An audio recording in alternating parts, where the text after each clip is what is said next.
UPSC rank ഹോൾഡർമാരുടെ സമരത്തിൽ നിർണായക വഴിത്തിരിവ്. സമരക്കാരെ ചർച്ചയ്ക്ക് വിളിച്ചു വിദ്യാഭ്യാസ മന്ത്രി. നാളെ രാവിലെ 10 മണിക്ക് മന്ത്രിയുടെ ചേംബറിൽ വെച്ചാണ് ചർച്ച. നിയമന നടപടികൾ വേഗത്തിലാക്കണമെന്നാവശ്യപ്പെട്ട് 16 ദിവസമായി സമരം തുടരുന്നതിനിടെയാണ് സർക്കാർ ചർച്ചയ്ക്ക് തയ്യാറായത്.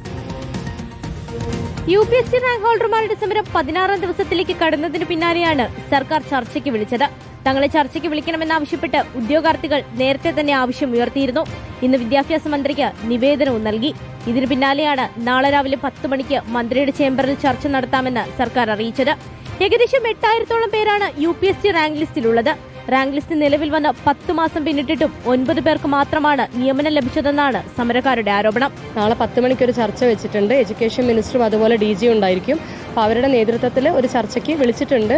എല്ലാവർക്കും അനുകൂലമായിട്ടുള്ള ഒരു നിലപാട് മാത്രമാണെങ്കിലായിരിക്കും സമരം അവസാനിപ്പിക്കുകയുള്ളൂ. അതല്ലാത്ത പക്ഷം തുടർന്നു പോകുന്നതാണ്.